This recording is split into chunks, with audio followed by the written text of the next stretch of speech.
Hebreus 10, 25. O tema dessa mensagem é a importância de congregar. A importância de congregar. Então vamos ler esse texto. Temos aí na tela, vou pedir que projetem. E depois compartilharei com os irmãos, em dois formatos, de PDF e PowerPoint, para que os irmãos tenham esse esboço aí em mãos. Vamos ler juntos. Aliás, deixa eu ler primeiro e depois vamos ler juntos esse texto. Não deixemos de congregar-nos, como é costume de alguns. Antes façamos admoestações, e tanto mais quanto vedes que o dia se aproxima. Vamos ler juntos na versão da tela. Não deixemos de congregar-nos, como é costume de alguns. Antes façamos admoestações, e tanto mais quanto vedes que o dia se aproxima. Amém. Graças a Deus, irmãos. Não deixemos, é uma forma imperativa que nós temos aqui, negativa, onde o escritor aos Hebreus, não temos o autor, mas temos a carta, que deixa muito claro que, como vem de uma forma imperativa, ela não vem naturalmente. Pode passar, porque eu estou tentando aqui conseguir, mas não passou. Vocês vão nos ajudando aí, tá bom?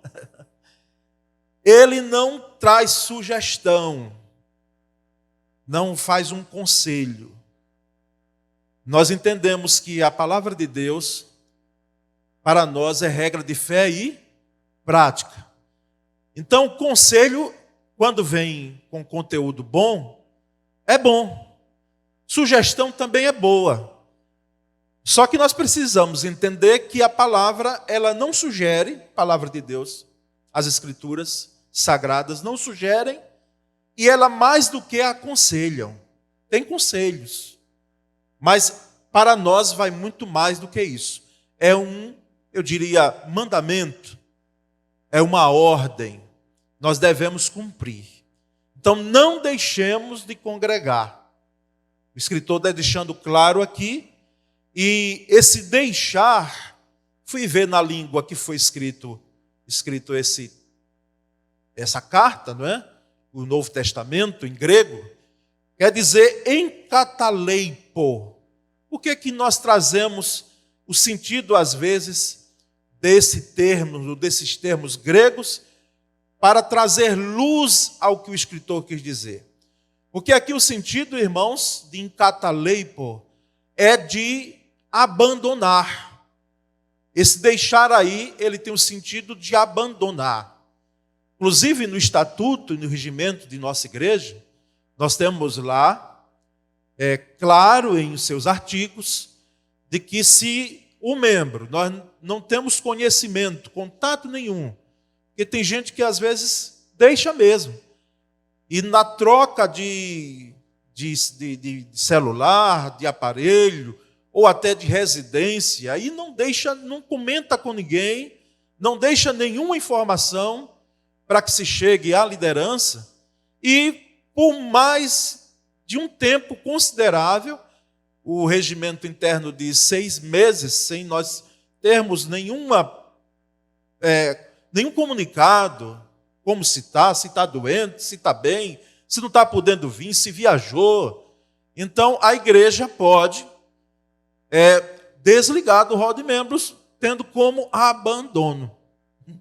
Eu sei que eu tenho ouvido nesses anos de ministério pastoral, às vezes algumas coisas que naturalmente se afloram de comentários, e nós precisamos aqui trazer para os irmãos, no sentido de que eles muitas vezes vêm, mas que não expressam uma realidade.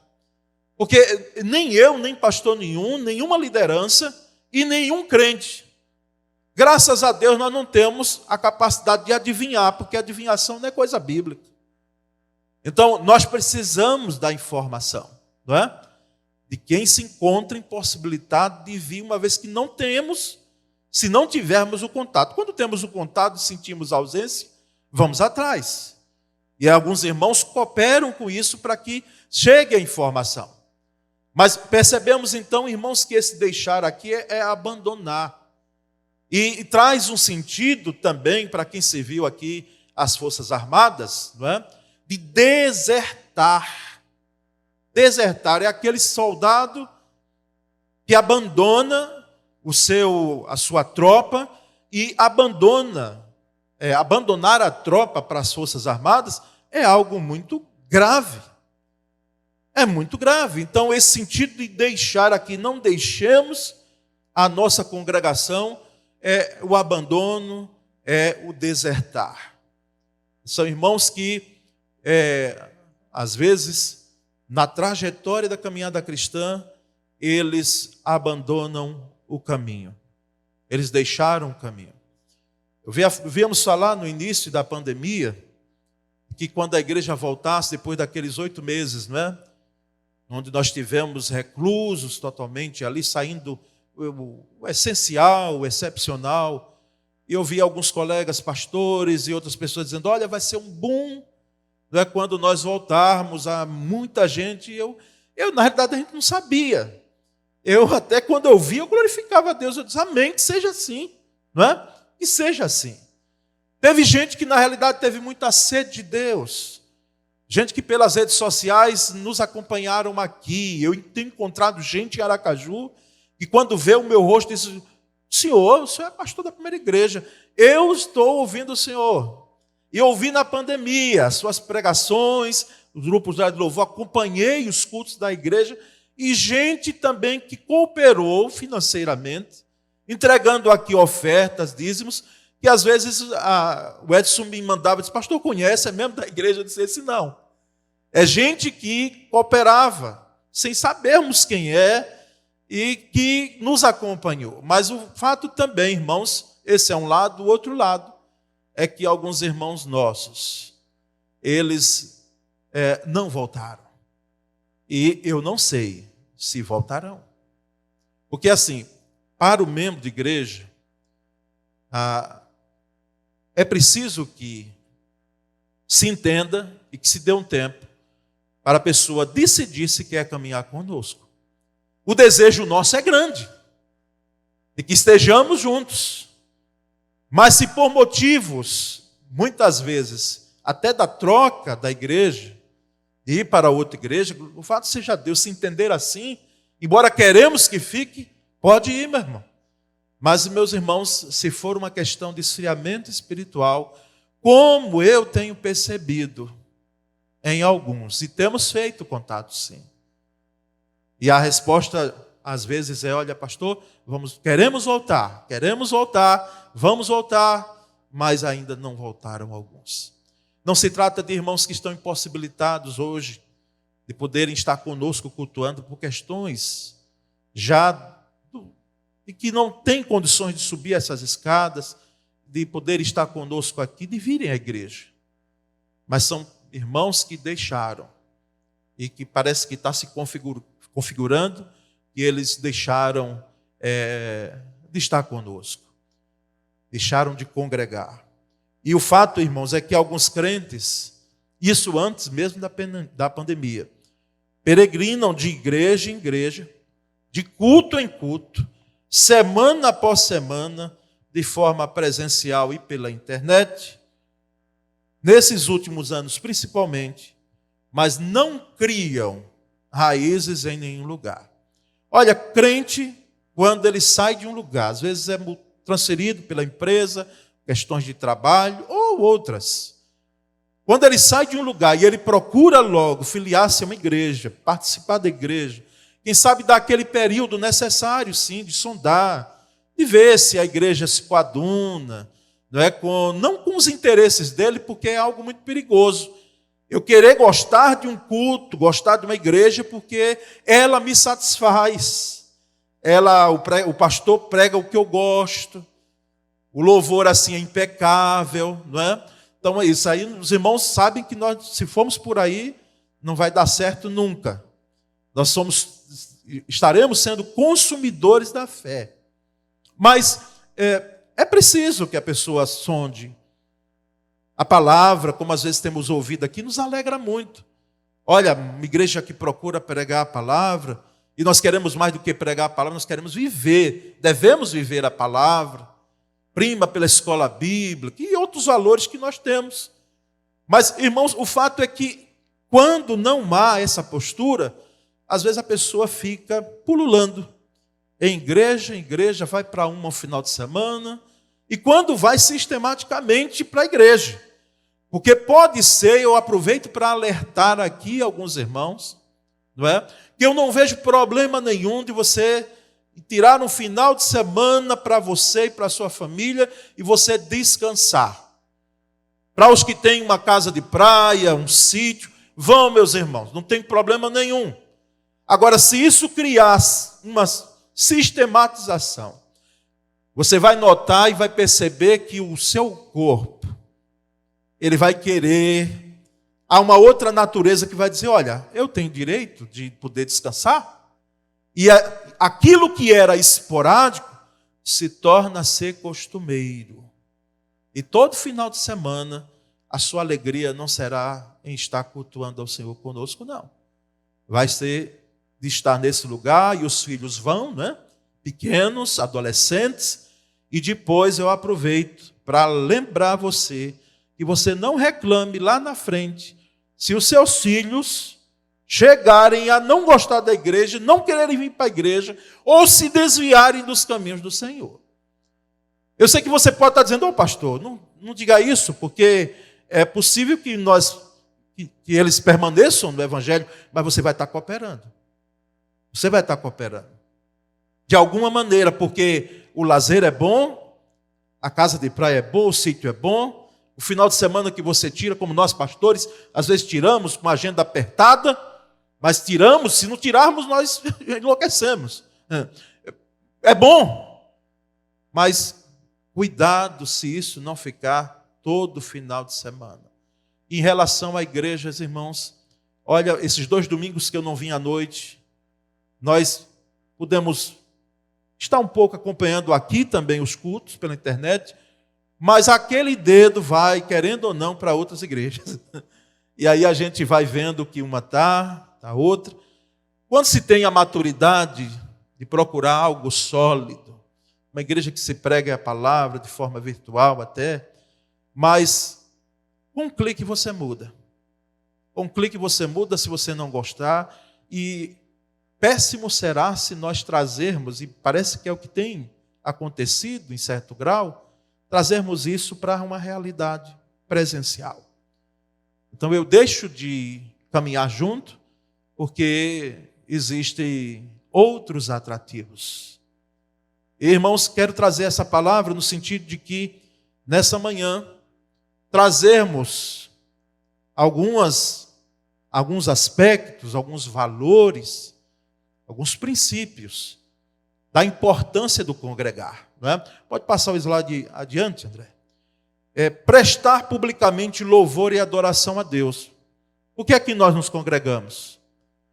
E o termo congregar vem de eclesia, de estar juntos, não é? Estarmos reunidos, embora o culto é mais do que uma reunião, mas como vem do grego, aquele costume que se tinha na Grécia de reunir os cidadãos, não é? E poderem na polis discutir assuntos voltados para a cidade. Então, o Novo Testamento pega esse termo emprestado dos seus escritores e traz para o congregar. Então, prestar publicamente louvor e adoração a Deus quando nós nos congregamos. E o texto do Salmo 84, versículos de 1 a 3, o salmista deixa claro o seu desejo de estar na casa de Deus, prestando adoração e louvor. Vamos ler juntos? Todos juntos. Quão amáveis são os teus tabernáculos, Senhor dos exércitos. A minha alma suspira e desfalece pelos átrios do Senhor. O meu coração e a minha carne exultam pelo Deus vivo. O pardal encontrou casa e a andorinha ninho para si, onde acolhe os seus filhotes. Eu, os teus altares, Senhor dos exércitos, Rei meu, e Deus meu. É um cântico, não é? É um cântico. Nós entoamos. E foi uma realidade na vida do salmista. O prazer de estar na casa do Senhor. Eu encontrei teus altares, Senhor, porque até os pássaros, eles se aninham. E lá no templo de Jerusalém, eles se aninhavam próximo ao altar. Como hoje, alguns pássaros fazem, quem sabe, do seu condomínio, né? Pegam uma carona lá fazendo os seus ninhos. Então eles faziam da casa de Deus lá. E o salmista, quando vê aquilo, diz: até o pardal aqui encontrou uma casa. A andorinha encontrou aqui o seu lugar para fazer ninho. E imagina eu, Senhor. Eu encontrei os teus altares. O Senhor é o meu rei. É o meu Deus. Ou seja, eu quero te louvar, eu quero te adorar. E nós sabemos, irmãos, que o termo louvor e adoração são muito próprios a nós. O louvor é quando eu glorifico a Deus pelo que Ele faz. Então eu louvo e engrandeço pelo que Deus faz. Isso é louvor. É render, bendizer, é agradecer, é exaltar pelo que Ele faz. E adoração pelo que Ele é. Então louvor e adoração, irmãos, nós prestamos quando nos congregamos. Podemos fazer em nossas casas? Devemos. Porque a nossa casa deve ser também uma extensão da igreja. Não que venhamos a colocar aquilo que fazemos aqui na igreja, necessariamente tudo em nossa casa, não. Mas é porque nós entendemos que lá cultuamos. Inclusive, o nascedouro da igreja, lá em Atos, fica muito claro no livro de Atos. Que a igreja congregava no templo, não é? E também ela estava nas casas. E adoravam e louvavam o Senhor. Podemos fazer em casa? Podemos. Mas devemos também, irmãos, fazer publicamente na congregação. Uns com os outros aqui. Por isso que nós saímos de nossas casas todos os domingos. Eu fico pensando, às vezes, o que se passa na mente de nossos vizinhos, de nossos amigos, quando nos veem sair todos os domingos, pela manhã principalmente. Né? Vestimos uma roupa, enquanto alguns estão passeando com seus pets, com seus cachorrinhos, outros limpando o carro. A gente vai vindo para a igreja aqui e vai olhando. Porque a gente vai, querendo ou não, sondar o que a nossa sociedade tem feito. Numa manhã de domingo, vejo gente colocando engradados de cervejas no porta-malas do carro, já está com um sonzão lá, bem grande, mas tem espaço. E ele vai curtir o domingo todo. E ele nos vê sair. Você pegar uma Bíblia, não é, e sair para uma igreja, para ouvir um pastor. Eu fico pensando, às vezes, o que é que eles ficam pensando. Não é? Será que não tem mais o que fazer, não? E só nós sabemos. Nem se preocupem em estar explicando muito. Porque eles não vão entender num plano normal. Só, como diz a palavra, aqueles que são do Espírito é que vão entender. Embora alguns sabem da importância. E nós pregamos e nós testemunhamos quando estamos aqui, quando saímos. Devido à importância. Puxa, o que é que faz uma pessoa sair nas primeiras horas do domingo para uma igreja? Isso deve ser muito valor para a pessoa, e de fato é, irmãos.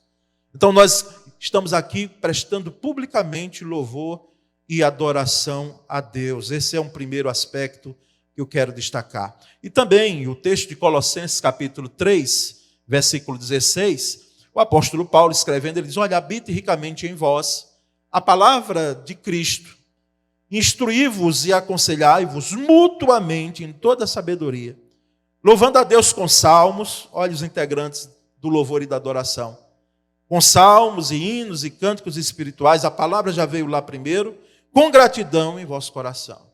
São os ingredientes, os itens do louvor e da adoração a Deus. A palavra vai nortear, tá certo? E deve habitar em nós, e ela norteará o culto que prestamos a Deus com louvor e adoração e com canto, com hinos. Houve um período que a igreja não cantou, irmãos.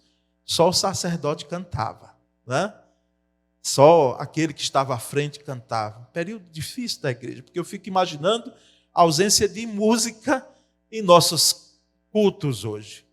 Porque elas são mensagens de Deus cantadas. Elas falam muito ao nosso coração. E aqui, então, nós temos esses ingredientes, é uma fórmula que o apóstolo Paulo coloca à igreja em Colossos para que nós venhamos a prestar o nosso louvor e a nossa adoração. Mas há um segundo aspecto, irmãos, que é receber, nós nos congregamos, qual a importância de congregarmos? É receber cuidado espiritual de líderes. E aqui vamos ao texto de Hebreus, capítulo 13, versículo 17, vamos ler todos juntos? Obedeçam aos seus líderes e submetam-se à autoridade deles. Eles cuidam de vocês, como deve prestar contas. Obedeçam-lhes para que o trabalho deles seja uma alegria e não um peso, pois isso não seria proveitoso para vocês.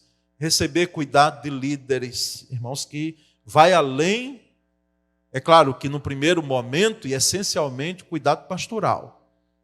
Deus separou-nos para que nós possamos dar assistência espiritual. E isso é um direito. A assistência espiritual é um direito do membro da igreja, de quem é crente filiado a uma igreja local. É claro que num rebanho como esse, que Deus nos concedeu a graça de estarmos à frente, irmãos, eu quero aproveitar aqui e dizer que é desejo nosso. Como seria bom os tempos antes, e não é uma desculpa, viu? Mas é uma realidade.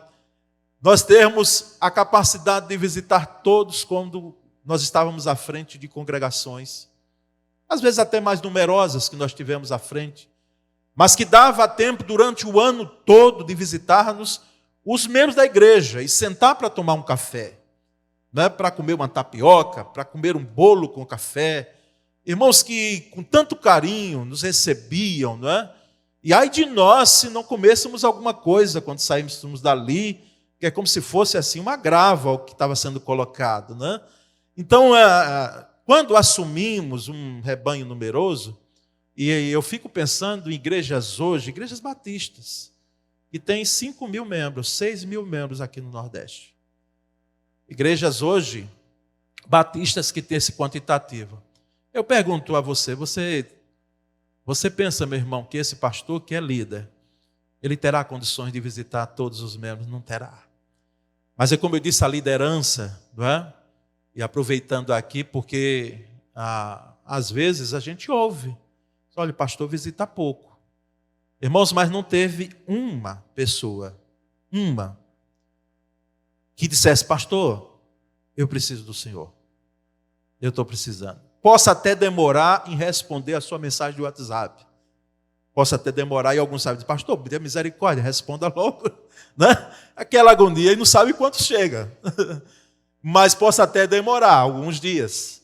Mas tenha certeza que você não vai ficar sem assistência. Irmãos, às vezes nós saímos à noite. É porque aqui não é o lugar de eu poder falar isso. Mas estou aproveitando o gancho para deixar claro para a igreja. Às vezes saindo com chuva ou sem chuva na madrugada, né? Para dar assistência. Às vezes na madrugada, à noite. Agora, está mais perto daqueles que têm uma necessidade maior.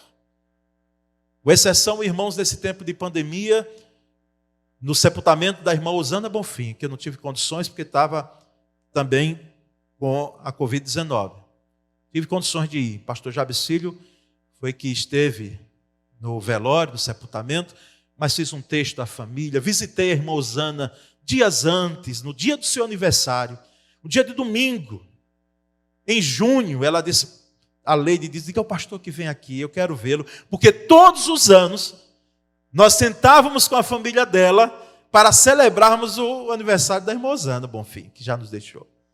E naquele tempo, naqueles dias eu fui lá, aquele domingo, e orei por ela, já um pouco mais debilitada, e dias depois ela veio a falecer. Exceção a esse. Exceção ao da irmã Cristina, irmã de Gilto, irmã Cristina, porque eu estava em Natal, na Convenção Batista Brasileira, e ainda tinha sondado se vinha de carro. Foi quando Sônia, às vezes é bom a palavra do esposo, diz, você não vai chegar lá a tempo. Então se aquiete. Então vamos ver o avião não tinha condição de chegaria a ti. Então aí também acionamos para que o outro pastor fizesse e tivesse à frente.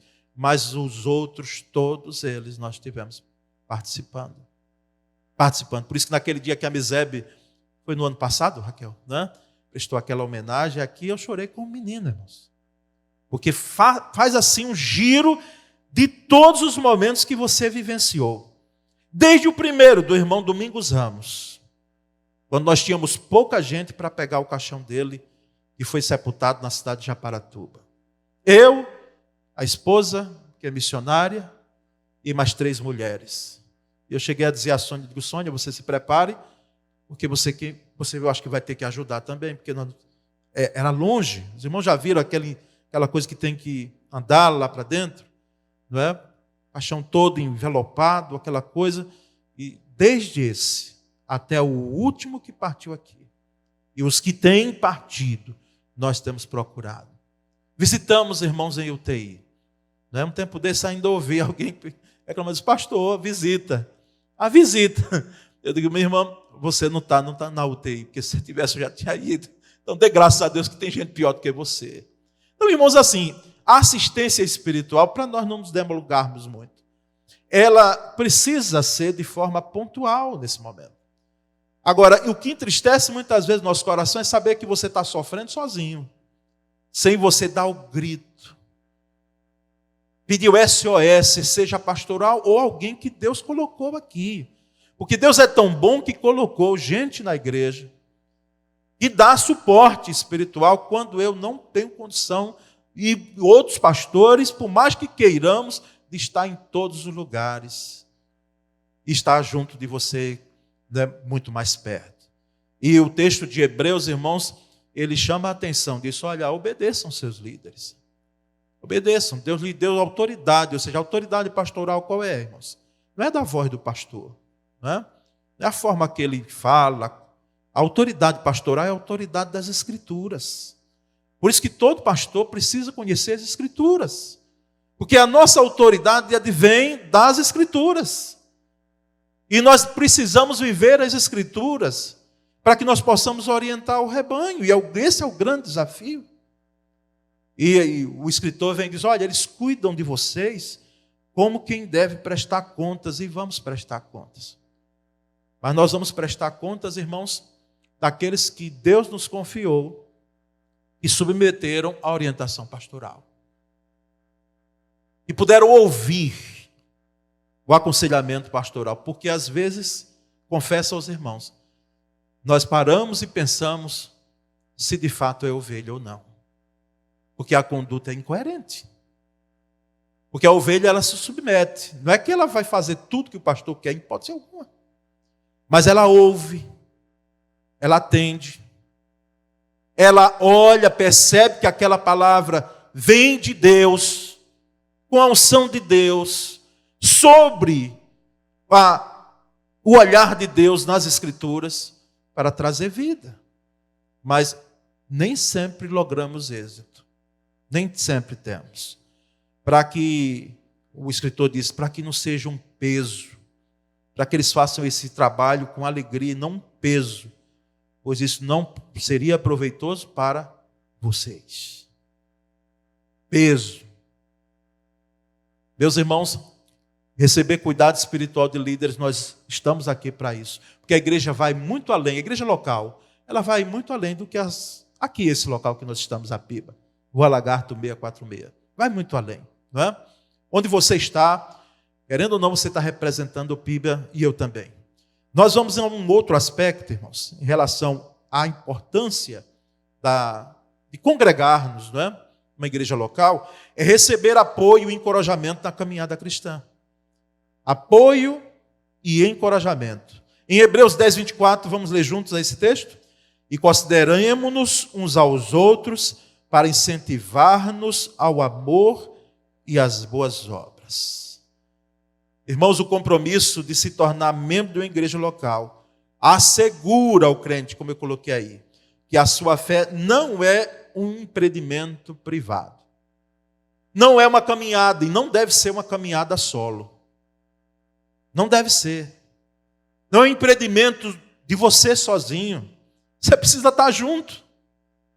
A caminhada é junta. Por isso que as metáforas que nós temos para a igreja elas são muito apropriadas. É o corpo, é a família, é o edifício, e Paulo é o rebanho, é o povo de Deus.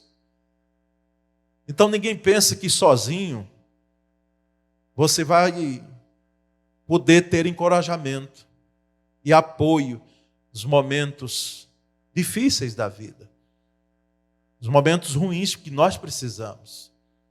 Lembra anos atrás, quando eu via, e depois vim saber a história, alguém que tinha sido pastor numa igreja, e todos os domingos nós ouvíamos a voz dele.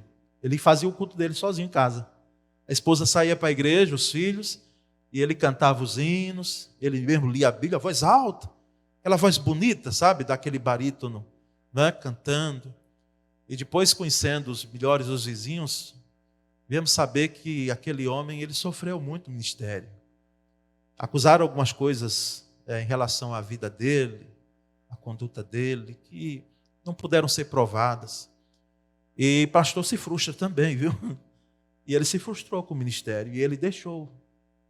Mas ele cultuava ali, e eu achava aquilo tão intrigante. Mas eu louvei a Deus, ainda nós morando próximo a eles, quando tivemos a informação de que ele tinha ido para a igreja. Eu imagino aquela esposa orando por ele, por aquele homem. Não é? Porque o nosso desejo é que os nossos queridos, entes queridos, nossos amigos, estejam na caminhada. Estejam na caminhada. Eu sei que para os olhos hoje, não é, mais do que modernos, é dizer, que etnocentrismo religioso é esse? E você só querer chamar para o seu lado. Você precisa respeitar o outro. A grande questão do cristianismo é essa, irmãos, do evangelho. Porque nós chegamos e dizemos, olha, nós temos um único caminho. E há uma só verdade e há uma só vida em Cristo Jesus. Isso é afrontoso. Mas nós vamos deixar de falar isso? Não podemos. Não é? Respeitamos os que pensam diferente, os que creem diferente, mas para mim e para você deve ser isso. E nós percebemos então, irmãos, que a igreja local, ela oferece um ambiente de família. Um ambiente familiar. Aqui uma família enorme. Eu fico pensando que muitas vezes, se na família tem 3, 4, 5 pessoas no máximo ali, como são as famílias hoje, não são numéricas como a minha foi, né? Que há alguns outros aqui, com 12, 13, 14 irmãos. Mas fico pensando aqui, na convivência que nós temos, e muitas vezes a imprudência de alguém falar, e às vezes na hipersensibilidade que nós temos. Porque assim, irmãos, o crente maduro, gravem isso para os irmãos não esquecerem jamais. Crente maduro não fica se frustrando, se decepcionando. Com coisa pouca, irmãos. Eu não quero minimizar o que alguém falou, o que você se sentiu afrontado. Não é? Mas quem é maduro espiritual não se frustra. E ele não abandona, ele não deserta. Ele permanece no rebanho, ele luta pelo rebanho. Ele entende até o que o outro fala. Olha, eu tive uma dificuldade enorme no início do ministério pastoral em relação a isso. Até que Deus chegava para mim claramente nas Escrituras e dizia, olha, se você não mudar o seu jeito de ser, você não vai poder me servir como pastor. Porque nós precisamos ir um pouco mais além. E assim é na família, assim é na igreja. Não é? Reitero, se algumas feridas foram feitas, e algumas são, impressionante, do tempo que a gente passa aqui, mas tão pouco. Mas se algumas feridas são feitas aqui dentro, no falar, no ouvir, no praticar, na conduta, elas serão curadas aqui no rebanho de Deus, na família de Deus. Meus irmãos, nós temos o texto lá de Timóteo, capítulo 1, versículo 16. Vamos ler juntos? Conceda ao Senhor misericórdia à casa de Onesíforo, porque muitas vezes me deu ânimo e nunca se envergonhou das minhas algemas. O apóstolo Paulo escrevendo a Timóteo. Disse, olha, que Deus conceda misericórdia à casa de Onesíforo. Eu não conheço ninguém com esse nome. Né? Onesíforo. mas foi alguém tão fundamental para a vida de Paulo. Animou o apóstolo Paulo. E que ele me deu ânimo e nunca se envergonhou do fato de eu estar preso por causa de Cristo. Me deu ânimo. Irmãos, nós precisamos animar mais uns aos outros. Não é dar os tapinhas nas costas e às vezes quando vê que o outro está incorrendo em erro, dizer, olha, continue, tá bom, eu lhe amo, né? Apesar de tudo. Não. Mas as palavras de ânimo, elas são alentadoras, elas são fortalecedoras. E junto muitas vezes com a admoestação, porque é bíblico também a admoestação, venha também o ânimo, diz, olha meu irmão, foi feito, mas dê a volta por cima, segura na mão de Cristo, ou Cristo já está segurando na sua mão, e vai em frente. Palavras de ânimo, que vinha fortalecer o irmão e não colocar o irmão mais para baixo. Porque tem alguns irmãos, convenhamos, graças a Deus são poucos, e se você tem essa conduta, repense, meu irmão, mude mesmo. Não é de Deus não, não é de Deus. E você está criticando assintosamente toda a conduta de você alguém, olha, e você diz, mas não muda nunca, né? É imprestável, é isso e aquilo, é bom que sofra mesmo. Deus, Senhor. Nós precisamos ter uma conduta diferente. O verdadeiro amor cristão, irmãos, não se expressa apenas em sentimentos e declarações. Sentimentos e declarações. Ah, eu amo, irmão. Sim, pode dizer, não tem problema nenhum. Se ama mesmo. Não tem receio de dizer. Parece que as mulheres gostam de ouvir muito os maridos dizer, oh, eu amo. Já os maridos, lá dentro, não sei, mas o elemento feminino, naturalmente. Mas o fato de dizermos é bom, mas nós precisamos entender que nós temos um compromisso, uma aliança. Por isso que o cântico lá, antigo, que não deve morrer, a aliança do Senhor eu tenho com você, não existe mais barreiras em você. Eu sou livre para te amar e para te aceitar e para dizer, perdoa-me, irmão. Eu sou um com você, no amor do nosso Pai. Somos um, no amor de Jesus. Uma aliança, um compromisso. Apesar, irmãos, de imperfeita, a igreja local é uma comunidade de comunhão e vai estar do seu lado, desde o berço, para os que nasceram na família evangélica, como é o meu caso, desde o berço até o túmulo. Você vai contar com o apoio da igreja local. No seu nascimento, quando nós apresentamos aqui, quanto também na sua partida para estar com Cristo. Mas há um último aspecto, irmãos, que é descobrir e exercitar dons ministeriais. A igreja local, ela nos dá essa oportunidade, ela oferece, ela abre essa porta para todos nós. Em Romanos 12:6, o apóstolo Paulo diz assim, vamos dizer juntos, tendo, porém, diferentes dons, segundo a graça que nos foi dada. Se profecia, seja segundo a proporção da fé. O texto de 1 Coríntios 14:12 também. Assim também vós, visto que desejais dons espirituais, procurai progredir para a edificação da igreja. O que é que o apóstolo Paulo deixa claro aqui nas duas cartas, Romanos e Coríntios? Que primeiro, dom é dado por Deus.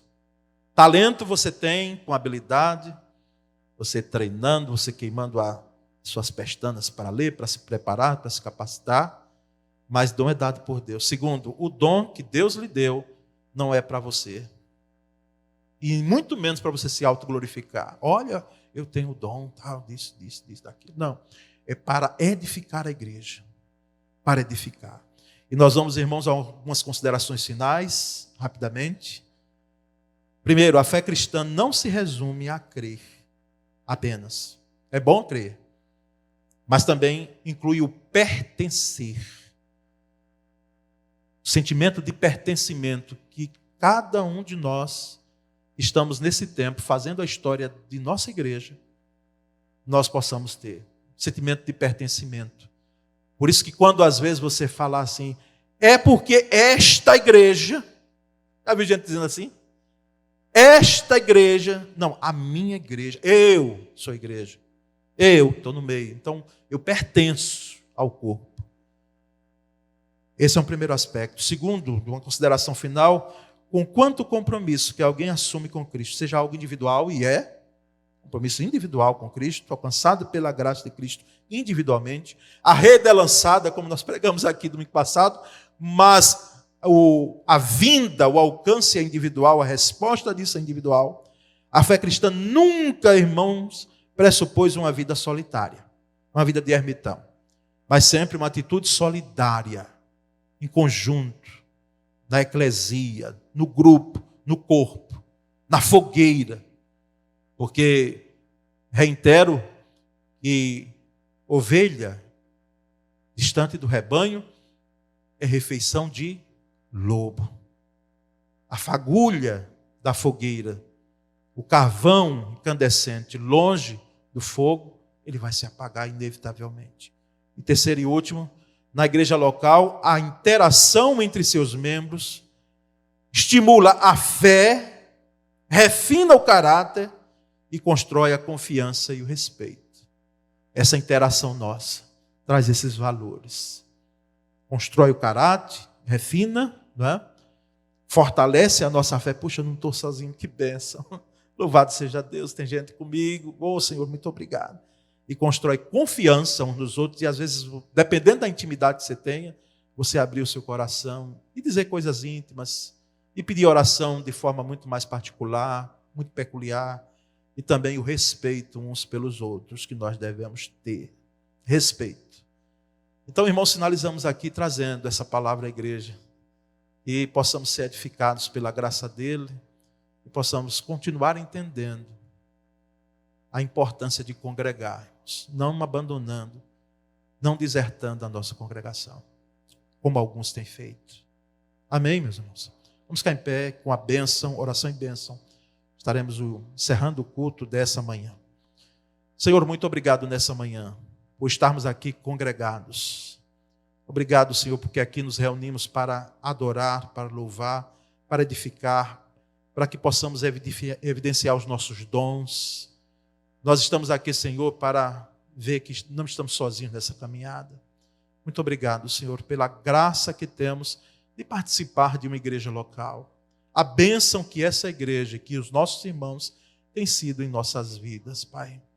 Que o amor de Deus, o Pai, e a graça de Cristo Jesus, nosso Senhor, a doce e poderosa comunhão do Espírito, sejam conosco hoje e sempre.